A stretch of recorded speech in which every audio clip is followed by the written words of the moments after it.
नमस्कार, मैं हूं तनु और आप देख रहे हैं बीबी पावर न्यूज। कोरोना वायरस की तीसरी लहर 5 गुना तेजी से फैल रही है। देश के 7 राज्यों में संक्रमण की विस्फोटक स्थिति है। ओमिक्रॉन के तेजी से प्रसार के कारण मन में यह जिज्ञासा उत्पन्न होती है, क्या देश में लॉकडाउन लगेगा? देश के 7 राज्यों की आर वैल्यू 3 के ऊपर है, यानी यहां कोरोना विस्फोटक होना तय है। अगर देश में पहले के 2 लॉकडाउन पर नजर डालें तो देश में कोरोना की स्थिति पहले से ज्यादा भयावह हो रही है। ऐसे में सवाल उठता है कि क्या देश तीसरे लॉकडाउन की कगार पर पहुंच चुका है? क्या सरकार तीसरे लॉकडाउन की तैयारी में है? आखिर इस पर क्या होगी सरकार की रणनीति? कोरोना से निपटने में क्या है सरकार की तैयारी? इस वक्त देश में स्वास्थ्य का आधारभूत ढांचा मजबूत हुआ है। कोरोना की पहली लहर और दूसरी लहर के बाद देश में स्वास्थ्य सेवाएं मजबूत हुई हैं। आज देश में करीब 18.3 लाख आइसोलेशन बेड का इंतजाम है। इसके अलावा 1.24 लाख आईसीयू बेड के इंतजाम है। देश में 3,236 ऑक्सीजन के प्लांट हैं। इनकी क्षमता 3,783 ऑक्सीजन कंसंट्रेट है। केंद्र ने सरकार को मुहैया कराए हैं।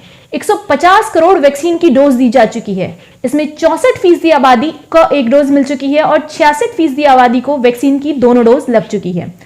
ऐसे में यह उम्मीद की जा रही है कि देश में कठोर लॉकडाउन की स्थिति बनेगी। फिलहाल कुछ राज्यों को छोड़ दिया जाए तो स्थिति काबू में है। लॉकडाउन से बचने के लिए हमें सरकार की गाइडलाइंस और सुझावों पर कठोरता से अमल करना होगा। कोरोना प्रोटोकॉल का कड़ाई से पालन करना होगा।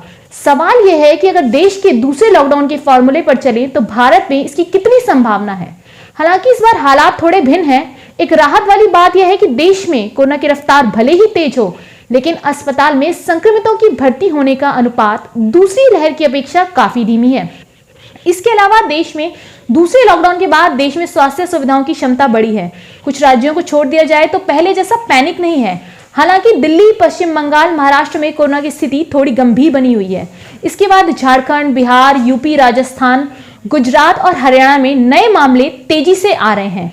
मध्य प्रदेश, राजस्थान, उत्तर प्रदेश, दिल्ली, महाराष्ट्र और गुजरात में नाइट कर्फ्यू भी लगा दिया गया है।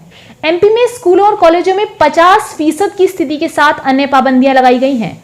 राज्य में सार्वजनिक स्थलों पर जाने के लिए वैक्सीनेशन को जरूरी बताया गया है। यूपी में 8वीं तक के स्कूल बंद कर दिए गए हैं। सार्वजनिक स्थानों एवं समारोह में 200 लोगों को ही अनुमति है। दिल्ली में स्कूल और कॉलेज बंद हैं। सरकारी दफ्तरों में वर्क फ्रॉम होम की व्यवस्था की गई है। गुजरात में स्कूल और कॉलेज खुले हैं, लेकिन सार्वजनिक स्थलों में वैक्सीनेशन को जरूरी किया गया है।